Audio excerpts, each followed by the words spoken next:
이전에 정치 팬덤은 사랑하는 모임이었어요. 노무현은 사랑하는 모임, 노사모, 박근혜를 사랑하는 모임, 박사모, 사랑한다는 그런 관계에 불과한 거거든요. 근데 지금은 뭐죠? 딸이에요. 그리고 아버지예요. 그러니까 혈연 관계처럼 돼 있거든요. 이건 어떤 걸 뜻하면 사실 종교적인 의미나 거의 다름없습니다. 종교에서 보면 예를 들어서 교황, 그럼 교황의 별칭이 파파거든요. 네. 아빠. 그러니까 아버지, 그러니까 그를 중심으로 해서 꼭 뭉쳐야 되는. 팬덤이라는 게 완전히 바뀌었습니다. 정치 팬덤이. 아까 뭐 설명하셨지만은 이제는 일종의 독립적으로 움직이는 것 같아요. 존재 자체가 이제는 독립적으로 누가 이렇게 하라고 해가지고 움직이고 따르고 그런 게 아니라서 사실 이게 미디어 환경의 변화도 있고 전체적으로 이게 조금 굉장히 어려운 부분들이 있어요. 그래서 정광훈을 뭐 보수 정당에서 끊어내지 못하는 것처럼 또 필요하면 또 항상 찾아가는 것처럼 마찬가지 이게 지금 논리 구조로 이렇게 가는 거 아닌가. 지금 우리 여러 국정이나 네. 민생을 논하는 과정에서 그렇게 카페가 중요합니까? 저는 인터넷 카페가 그렇게 중요한지 모르겠는데 어찌되었건 이번에 지금 이재명 대표와 관련된 재판이 시작했습니다. 네. 지금 재판 들어가서 아무런 증거를 지금 검찰이 제시하지 못하고 있지 않습니까? 네. 거의. 그러다 보니 뭐 지금 재판은 내용은 하나도 없습니다. 지금 재판 진행 중인 것도 국민들께서 모르실 거예요. 자, 이번 앵커의 픽 정치권 얘기 좀 해보겠습니다. 민주당 지금 개혁의 딸들로 일컬어지는 이 강성 지지층과 결별을 하느냐 마느냐 이 부분이 다시금 화두로 떠오르고 있습니다. 요 얘기부터 좀 해보겠습니다. 허준 변호사, 민주당의 대표적인 비명계 의원으로 꼽히는 이원욱 의원이 문자 메시지를 하나 공개를 했어요. 그런데 와, 내용을 봤더니 이게 조금 세더라고요. 네, 굉장히 뭐 수박 파괴당이라든지 제가 뭐 지금 여기서 다 말씀드리기 어려울 정도로 지금 나오는 게 미꾸라지 사냥 매기당, 윤석열 탄핵당을 창당하세요. 뭐 더불어 열린개혁민주당 뭐 이런 얘기들이 나오고 있고 예. 또 김어준, 양절철 등 몰빵 논자들도 한 번 더 민주시민 속이면 매장당할 것이다. 뭐 이런 얘기들도 나오고 있고. 이게 이제 문자 메시지 있었다는 얘기죠. 그렇죠. 강성 지지층이 보낸 문자를 공개를 한 겁니다. 그리고 뭐 민주시민들 화병 나서 어떻게 되겠다. 뭐 이런 내용들까지 완전 박멸시켜야 된다. 뭐 이런 얘기들이 나오고 있는데 네. 사실 정치가 이제 정치도 어떻게 보면은 이 지지층과 팬의 힘으로 먹고 살아가는 거지만 그렇다고 해서 연예계의 어떤 팬덤 형상과는 분명히 구별되어야 되는 지점이 있는 게 네. 연예계는 우리가 쾌락을 위해서 유흥을 위해서 여흥을 위해서 즐기는 것이고 정치는 그게 아니라 어떤 품격 있는 어떤 그 우리가 좀 더 추구하고자 하는 어떤 가치 우리나라를 좀 더 좋게 바꾸고자 하는 그런 좀 더 고차원적인 가치를 위해서 우리가 대승적인 부분을 생각해야 되는 측면이 있지 않습니까? 그렇죠. 그렇기 때문에 사실 이원욱 의원이 주장하는 대로 팬덤 정치와 다소 결별해야 되는 측면이 있다라고 보고 있는 것이고요. 그리고 이원욱 의원이 이재명 대표에게도 그런 것들을 주문을 했는데 사실 이재명 대표는 이런 것들을 아마 본인이 직접 받아본 적은 없기 때문에 네. 이게 조금 심각성을 모르는 것이 아니냐 뭐 이런 얘기까지도 나오고 있는 상황입니다. 자, 이런 강성 지지층들을 향해서요, 이 비명계에서는 이재명 대표가 계속해서 선을 그어야 된다 이런 요구를 계속 하고 있죠. 이재명 대표의 과거 발언 그리고 이 비명계들의 이런 요구사항 목소리 좀 들어보겠습니다. 개딸들과 개삼촌 개이모와 함께 인사를 나누고 있습니다. 네. 네, 우리 이재명 후보님 오셨습니다. 너무 좋죠? 네. 잠깐만. 자, 이놈의 남국이 김남국. 우리 안에 차이가 있더라도 이겨내야 될 상대와의 차이만큼은 크지 않다. 미워도 그래도 식구입니다. 제명인의 마을의 주요 공직을 제목이 김남국 의원이 힘내세요라고 되어 있습니다. 네. 그 정도로 민심과 동떨어진 모습을 보여주고 있는 거거든요. 이재명 대표가 이 문제를 끊어내야 됩니다. 뭐 우리가 조국의 강에서 건너지 못한 이유 이것 또한 그 당시에 강성 팬덤들의 영향력이 굉장히 예. 컸었는데 지금 김남국의 늪에서 헤어나지 못할 가능성이 큽니다. 예.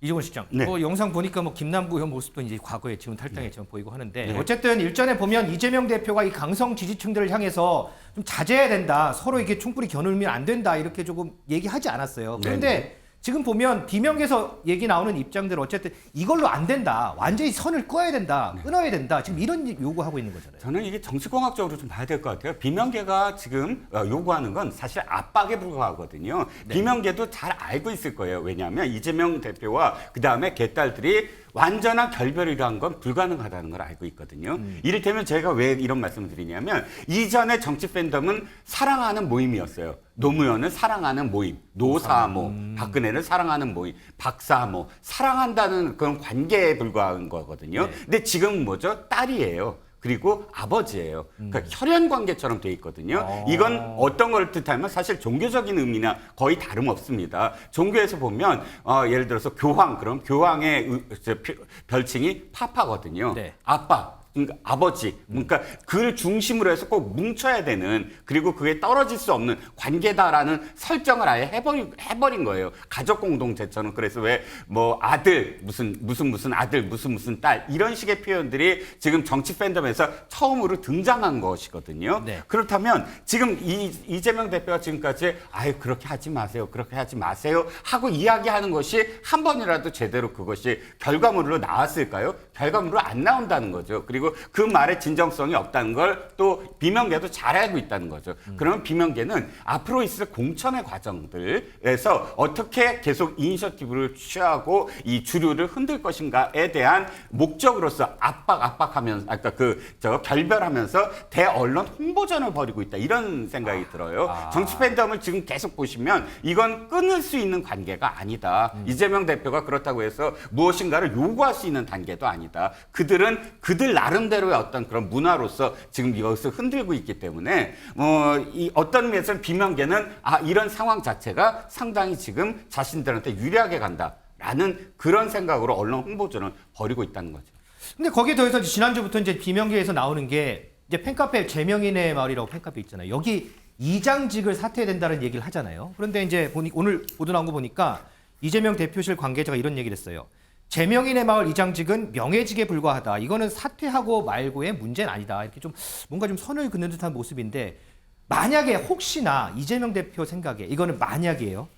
자신한테 각을 세우는 비명계보다 이 팬클럽을 좀 더 끌고 가고 싶은 이런 마음들은 없을까요, 혹시? 충분히 있죠. 그러니까 이재명 대표가 지금 당 대표가 되고 당을 뭐 장악을 했지만은 완벽하게 장악을 했느냐, 그건 아니거든요. 당내 의원들의 한 169명의 분포를 보면은 사실 찐 친명이라고 할 수 있는 사람은 한 30명, 네. 범친명이라고 해도 절반이 안 됩니다. 한 50명, 60명 정도밖에 안 돼요. 거의 100명 가까이 있는 사실은 비명이라고 보는 게 맞습니다. 그렇게 본다면은 지금 지지자들의 이런 열성적인 지지가 또 돌발적인 상황이 당에서 벌어졌을 때 자신을 지지해 줄 수 있고 자신의 자리나 뭐 어떤 지위를 보존할 수 있는 큰 버팀목이 되기 때문에 완전하게 단절하는 거는 이종훈 실장님이 말씀하셨던 것처럼 불가능하고요. 완전 불가능하다고 보세요? 그리고 지금은 이제 팬덤이라는 게 완전히 바뀌었습니다. 정치 팬덤이. 아까 뭐 설명하셨지만은 이제는 일종의 독립적으로 움직이는 것 같아요. 존재 자체가 이제는 독립적으로 누가 이렇게 하라고 해가지고 움직이고 따르고 그런 게 아니라서 사실 이게 미디어 환경의 변화도 있고 전체적으로 이게 조금 굉장히 어려운 부분들이 있어요. 그래서 정광훈을 뭐 보수 정당에서 끊어내지 못하는 것처럼 또 필요하면 또 항상 찾아가는 것처럼 마찬가지 이게 지금 논리 구조로 이렇게 가는 거 아닌가. 특히 선거를 앞두고는 끊어내는 거는 사실상 불가능하다고 봐야 될 것 같습니다. 그러면 독립적으로 움직인다. 바꿔서 얘기하면 이재명 대표가 어떠한 얘기를 하더라도 이 독립적인 조직에는 말이 들리지 않을 수도 있다. 이렇게 볼 수도 있지 않나요? 어느 정도까지는 가능합니다. 어느 정도. 근데 이게 뭐가 있냐면은 큰 세계관이 있어요. 네. 그러니까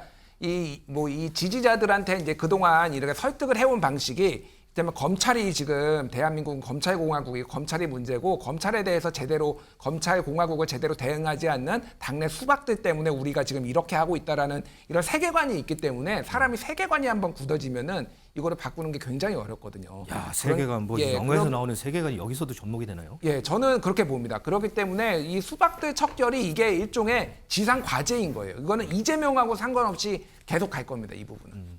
미진수 기자, 이 강성 지지층은 또 그렇고 당내를 보면 조금 전에 뉴플리에서 이재명 대표가 주말에 이 오염수 조지 집회에 나간 거 소개해 줬잖아요. 네. 근데 여기에 민주당 의원들 많이 참석 안 했다 그러더라고요. 맞습니다. 민주당 170명 의원 중에 해봤자 30명 안팎으로 참여를 했다라고 합니다. 네. 이재명 대표와 이 수도권 지역구 의원들 정도만 참여를 했다 이야기가 나오는데요. 박광원 원내대표도 참석을 하지 않았습니다. 이렇게까지 참여율이 저조한 이유 두 가지로 분석이 되고 있는데요. 먼저 지금 민주당 내부에서도 이 대표가 이 탈당한 김남국 의원 코인 의혹 악재를 돌파하기 위해 오염수 문제로 시선을 돌리려 한다. 이런 비판이 나오고 있는 상황이라고 합니다. 그래서 국민들에게 너네부터 잘해라 이런 비판을 듣지 않을까 싶어서 나오지 않았다 이런 이야기가 하나 나오고요. 또 한 가지는 이게 2주 연속 주말 소환입니다. 네. 지난 주말에는 민주당 쇄신 의총이 있었잖아요. 그래서 2주 연속 지금 1년도 남지 않은 총선 상황에서 지금 지역구 챙기기 바쁜 의원들이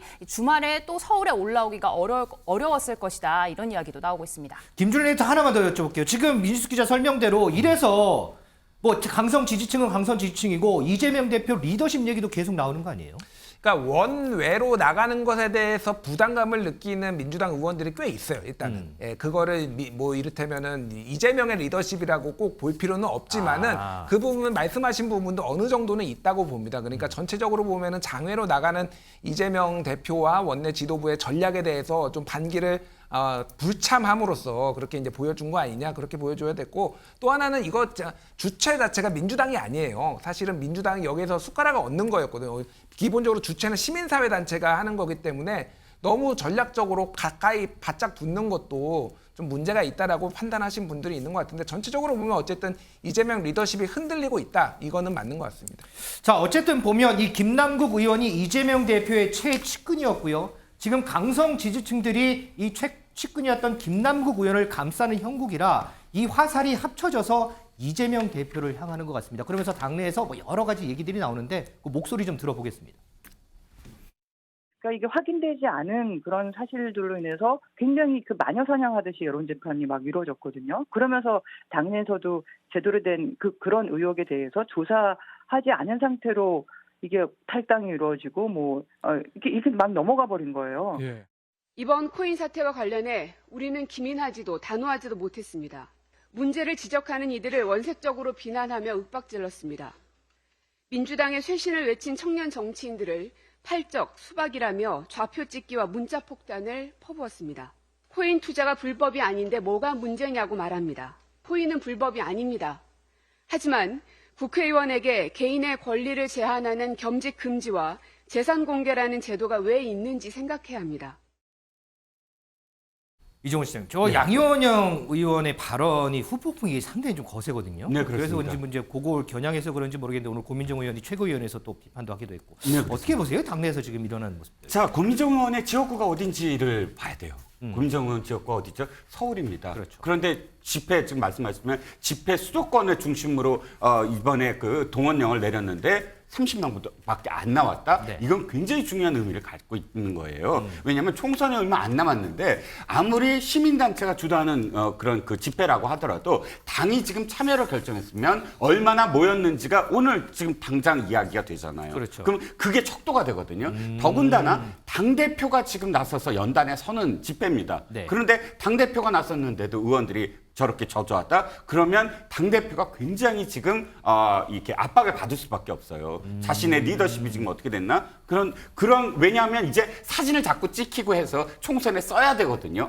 당대표가 이런 모임에서 내가 이렇게 했다라는 거. 근데 그렇게밖에 안 나왔다? 더군다나 고민정 의원 서울 지역구 의원인데 여기서 김남국 의원에 대해서 공격적인 어떤 즉 비판적인 어떤 입장 견지한다. 이 모든 것들의 답은 뭐냐면 공천이 다가와갖고 수도권 민심이 흔들리고 있고 중도 내지는 2030이 이탈하고 있다. 이것이 나한테 미치는 영향이 무엇일까를 각 의원들이 지금 계산을 하고 있다라는 신호탄이라는 겁니다.